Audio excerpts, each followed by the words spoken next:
వైకాపా అధినేత జగన్ను కలిసేందుకు తనకు అవకాశం ఇవ్వలేదని చిత్తూరు జిల్లా పూతలపట్టు వైకాపా ఎమ్మెల్యే సునీల్ తీవ్ర ఆవేదన వ్యక్తం చేశారు. వైకాపా కార్యకర్తగానే చనిపోతానంటూ సెల్ఫీ వీడియో షేర్ చేశాడు. సామాజిక మాధ్యమాల్లో ఈ సెల్ఫీ వీడియో వైరల్గా మారింది. జగన్మోహన్ రెడ్డి గారికి నమస్కారం. గత 10 రోజులుగా నా ప్రమేయం లేకుండా నా టికెట్ విషయంగా స్పష్టత లేకపోయినా నిజంగా నా మనసు చాలా బాధపడుతుందన్న. నేను ఎవరికి ద్రోహం చేయలేదన్న. ఈ అబ్బాయి చేతులారా చేసుకున్నాడు. జగన్మోహన్ రెడ్డి మీ నమ్మకాన్ని పోగొట్టుకున్నాడు. ఇది తట్టుకోలేకపోతున్నా.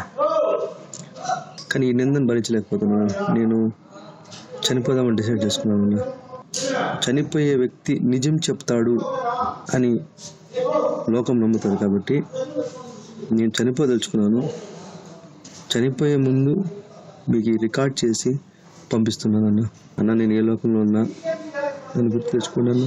చాలా చాలా